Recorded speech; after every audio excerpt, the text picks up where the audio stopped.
Hello friends, welcome to my channel. आज के इस वीडियो में हम एंटी प्लेटलेट ड्रग का क्लासिफिकेशन के बारे में बात करेंगे। हम इसमें देखेंगे कि जो अपना एंटी प्लेटलेट ड्रग है वो किन कैटेगरीज में क्लासिफाई है और उनमें कौन कौन से ड्रग्स आते हैं। फिर लास्ट में हम इसके इंडिकेशन, टॉक्सिसिटी और कॉन्ट्रा इंडिकेशन के बारे में भी बात करेंगे। क्लासिफिकेशन को स्टार्ट करने से पहले आइए हम एक रामबाण पॉइंट की बात कर लेते हैं जो कि हमारे कॉन्सेप्ट को समझने में हमारी हेल्प करेगा। रामबाण पॉइंट ये है हमारा, जब साइक्लिक एमपी का लेवल लो होगा तो प्लेटलेट एग्रीगेशन हाई होगा, यानी कि साइक्लिक एमपी जब कम होगा तो प्लेटलेट एग्रीगेशन ज्यादा होगा, और वाइसा वर्सा, यानी कि जब साइक्लिक एमपी ज्यादा होगा तो प्लेटलेट एग्रीगेशन कम होगा। यह रामबाण पॉइंट हमारे कॉन्सेप्ट को समझने में हमारी हेल्प करेगा आगे, और हम देखें कैसे। एंटी प्लेटलेट ड्रग का पहला क्लास है हमारा कॉक्स-1 एंजाइम इनहिबिटर, जिसपे हमारा मेन ड्रग है एस्प्रिन। जो एस्प्रिन है वो इरिवर्सिबली इनहिबिट करता है कॉक्स-1 एंजाइम को, जिससे थ्रोम्बोक्सिन A2 प्रोटीन का सिंथेसिस कम होगा और वो इनहिबिट करता है प्लेटलेट के एग्रीगेशन को। एक्चुअल में जो अपना एंटी प्लेटलेट ड्रग है वो एट द एंड प्लेटलेट के एग्रीगेशन को कम करता है। चाहे कोई भी क्लास है ड्रग हो, वो प्लेटलेट के एग्रीगेशन को कम ही करेगा। तो जो अपना एस्प्रिन है वो थ्रोम्बोक्सिन A2 प्रोटीन के सिंथेसिस को कम कर देता है, जिससे प्लेटलेट एग्रीगेशन इनहिबिट हो जाता है। और नेक्स्ट है हमारा P2Y12 रिसेप्टर इनहिबिटर। जो P2Y12 रिसेप्टर है प्लेटलेट के सरफेस पे प्रेजेंट होते हैं, जिसपे ADP मॉलिक्यूल आके बाइंड करता है और इन रिसेप्टर्स को एक्टिवेट करता है। और जो हमारा ये रिसेप्टर है एक प्रकार का G प्रोटीन कपल रिसेप्टर है, और ये सिक्रीट करता है G अल्फा आई, यानी कि इनहिबिटरी प्रोटीन सिक्रीट करता है। तो जब एक्टिवेट होंगे ये रिसेप्टर तो G अल्फा आई प्रोटीन सिक्रीट होगा, और जब G अल्फा आई प्रोटीन सिक्रीट होगा तो इनहिबिटरी प्रोटीन है, तो साइक्लिक एमपी का लेवल डाउन होगा, और साइक्लिक एमपी का लेवल जब डाउन होता है तो प्लेटलेट एग्रीगेशन बढ़ता है। ये नॉर्मली ऐसे काम करता है। और जो हमारा P2Y12 इनहिबिटर है, यानी कि क्लोपिडोग्रेल, टिक्लोपिडिन, प्रासुग्रेल, टिकाग्रेलर और कैनग्रेलर, जब हम इन ड्रग्स को देंगे तो ये P2Y12 रिसेप्टर को इनहिबिट कर देंगे, जिससे एडीपी मॉलिक्यूल नहीं बाइंड करेगा। जब एडीपी मॉलिक्यूल बाइंड नहीं करेगा तो ये रिसेप्टर एक्टिवेट नहीं होंगे। जब रिसेप्टर एक्टिवेट नहीं होंगे तो G अल्फा आई प्रोटीन सिंथेसाइज नहीं होगा, जिससे साइक्लिक एमपी लेवल ज्यादा रहेगा। जब साइक्लिक एमपी लेवल हाई रहेगा तो प्लेटलेट एग्रीगेशन जो होगा तो नहीं होगा। तो इस तरीके से इनका मैकेनिज्म ऑफ एक्शन रहेगा कि ये एडीपी मॉलिक्यूल को बाइंड नहीं करने देते हैं, जिससे साइक्लिक एमपी का लेवल ज्यादा रहता है, तो प्लेटलेट एग्रीगेशन नहीं होता। इसमें कौन कौन से ड्रग्स हैं? क्लोपिडोग्रेल, टिक्लोपिडिन, प्रासुग्रेल, टिकाग्रेलर और कैनग्रेलर। नेक्स्ट है हमारा पार1 इनहिबिटर। पार1 इनहिबिटर का दूसरा नाम है थ्रोम्बिन रिसेप्टर इनहिबिटर। जो अपना थ्रोम्बिन मॉलिक्यूल है उसके पास 3 साइट्स होती हैं, एक एक्टिव साइट और 2 एक्सोसाइट्स। जो अपना एक्सोसाइट 2 है वहां पे प्लेटलेट्स आके बाइंड करते हैं और प्लेटलेट्स का एक्टिवेशन होता है। लेकिन जब पार1 इनहिबिटर यानी कि वोरापैक्सर देंगे तो वो एक्सोसाइट 2 पे बाइंड कर जाएगा, जिससे प्लेटलेट्स बाइंड नहीं कर पाएगा। जब प्लेटलेट बाइंड नहीं करेगा तो प्लेटलेट का एक्टिवेशन नहीं होगा, और अगर प्लेटलेट का एक्टिवेशन नहीं हुआ तो प्लेटलेट का एग्रीगेशन भी नहीं होगा। तो जो अपना वोरापैक्सर है वो बाइंड कर जाता है कहां पे? एक्सोसाइट 2 पे थ्रोम्बिन मॉलिक्यूल के, जिससे जो प्लेटलेट्स का अटैचमेंट है थ्रोम्बिन मॉलिक्यूल के साथ वो प्रिवेंट हो जाता है। जब प्लेटलेट बाइंड नहीं होगा तो एक्टिवेट नहीं होगा, जब एक्टिवेट नहीं होगा तो प्लेटलेट का एग्रीगेशन नहीं होगा। अब नेक्स्ट है हमारा ग्लाइकोप्रोटीन 2B3A इनहिबिटर।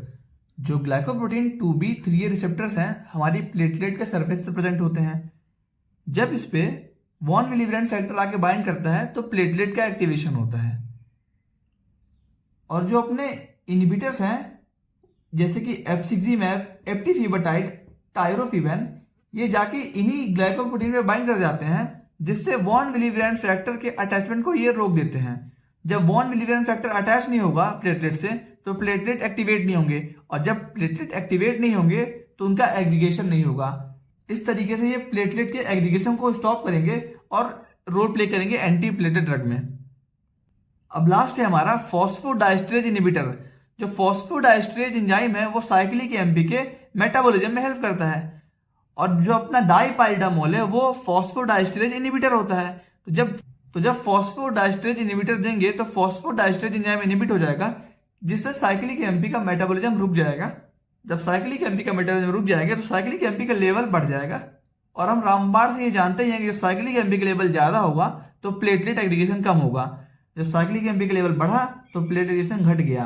प्लेटलेट का एग्रीगेशन घट जाएगा तो ये एंटी प्लेटलेट प्रॉपर्टी शो कर देगा। नेक्स्ट हम बात करेंगे कि जो हमारा सारे के सारे क्लास हैं उनका कॉमन इंडिकेशन क्या है, उन ड्रग्स का कॉमन इंडिकेशन क्या है। डिटेल में हम इसके इंडिविजुअल ड्रग्स के इंडिकेशंस की बात हम जब हेमेटोलॉजी को पढ़ेंगे तब डिटेल में इसकी बात करेंगे। जो अपना एंटी प्लेटलेट ड्रग है उसको हम मेनली उन डिसीज में देंगे जिसपे आर्टरीज के अंदर थ्रोम्बस फॉर्म हो, आर्टेरियल थ्रोम्बस यानी कि व्हाइट थ्रोम्बस का फॉर्मेशन हो, क्योंकि व्हाइट थ्रोम्बस में ही प्लेटलेट का एग्रीगेशन बढ़ जाता है और व्हाइट थ्रोम्बस आर्टरीज के अंदर बनते हैं। इसलिए हम एंटी प्लेटलेट ड्रग्स को आर्टेरियल थ्रोम्बस के ट्रीटमेंट के अंदर देंगे। अब आर्टेरियल थ्रोम्बस जो है तो बहुत सारे डिसीज के अंदर फॉर्म हो जाते हैं, तो हम देखें कौन कौन से डिसीज के अंदर आर्टेरियल थ्रोम्बस फॉर्म हो जाते हैं। तो सबसे पहला इंडिकेशन होगा हमारा एंजाइना। एंजाइना के ट्रीटमेंट में हम लोग एंटी प्लेटलेट ड्रग दे सकते हैं। नेक्स्ट होगा एसटी एलिवेटेड मायोकार्डियल इन्फेक्शन, फिर है हमारा cerebral stroke, then transient ischemic attack, then gangrene. Deep vein thrombosis में मेनली रेड थ्रोम्बस का फॉर्मेशन होता है जिसके ट्रीटमेंट के लिए हमें एंटी कोगुलेंट देना पड़ते हैं, लेकिन हम लोग एंटी प्लेटलेट ड्रग्स को भी as an add on drug उसके अंदर देते हैं। फिर लास्ट इंडिकेशन है हमारा डिसेमिनेटेड इंट्रावास्कुलर कोगुलेशन, जिसपे हमारी बॉडी के अंदर सारे क्लॉटिंग मैकेनिज्म एक्टिवेट हो जाते हैं, तो उसको ट्रीट करने के लिए हम लोग एंटी प्लेटलेट ड्रग भी देते हैं और साथ में एंटी कोगुलेंट ड्रग्स भी देते हैं। तो आइए बात कर लेते हैं toxicity of anti platelet drug के बारे में। जब एंटी प्लेटलेट ड्रग का हमारी बॉडी में डोज ज्यादा हो जाएगा तो हमारे सारे के सारे मैक्सिमम प्लेटलेट्स जो हैं वो इनएक्टिवेट हो जाएंगे। जब हमारी बॉडी के मैक्सिमम प्लेटलेट इनएक्टिवेट हो गए तो bleeding as a common features देखने को मिलेगा। इसलिए जब कभी टॉक्सिसिटी की वजह से ब्लीडिंग हो तभी हमें ड्रग का एडमिनिस्ट्रेशन जो है स्टॉप कर देना चाहिए और हमें प्लेटलेट ट्रांसफ्यूजन तुरंत करना चाहिए। तो आइए हम लास्ट में हम बात कर लेते हैं contraindications of anti platelet drugs. पहला कॉन्ट्राइंडिकेशन है सिग्निफिकेंट थ्रोम्बोसाइटोपिनिया। थ्रोम्बोसाइटोपिनिया यानी कि वो सिचुएशन जब हमारी बॉडी के अंदर प्लेटलेट काउंट लेस देन 40,000 हो जाता है।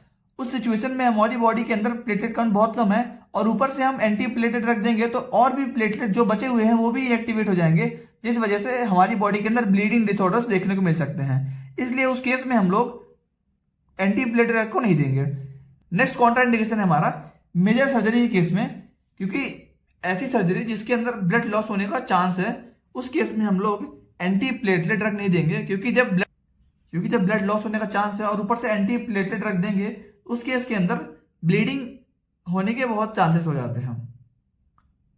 इसलिए हम लोग एंटी प्लेटलेट ड्रग को मेजर सर्जरी के पहले स्टॉप कर देते हैं। कितने टाइम पहले स्टॉप करेंगे? 72 आवर्स के पहले स्टॉप कर देंगे। नेक्स्ट कॉन्ट्राइंडिकेशन है हमारा ब्लीडिंग डिसऑर्डर। जिस किसी को भी ब्लीडिंग डिसऑर्डर जैसे हेमोफीलिया है उस केस के अंदर हम एंटी प्लेटलेट ड्रग्स नहीं देंगे। तो ये हमारा हुआ एंटी प्लेटलेट ड्रग के क्लासिफिकेशन के बारे में, इसके इंडिकेशन, टॉक्सिसिटी और उसके कॉन्ट्राइंडिकेशन के बारे में। अगर आपको वीडियो पसंद आई हो तो वीडियो को लाइक करें और दोस्तों के साथ शेयर करें और चैनल को सब्सक्राइब करना ना भूलें, ताकि इस चैनल पे आने वाली जो भी वीडियो हो उसकी नोटिफिकेशन आपको सबसे पहले पहुंच सके। इन वीडियोस की जो नोट्स है वो पीडीएफ फॉर्म में मैं अपने टेलीग्राम चैनल MadMonk21 पे अपलोड करता हूं हर लेक्चर के बाद, तो आप वहां पे जाके इन वीडियोस की नोट्स को ले सकते हैं, जिसका लिंक मैं आपको डिस्क्रिप्शन बॉक्स में और कमेंट बॉक्स पे पिन कर दूंगा। इस चैनल पे इन शॉर्ट वीडियोस के अलावा भी डिटेल में फार्माकोलॉजी पढ़ाई जा रही है। जिसको अपने पूरे कॉन्सेप्ट क्लियर करने हो तो उन वीडियोस को प्रेफर कर सकते हैं। वीडियो में यहां तक बने रहने के लिए थैंक यू। मिलते हैं अगले वीडियो में।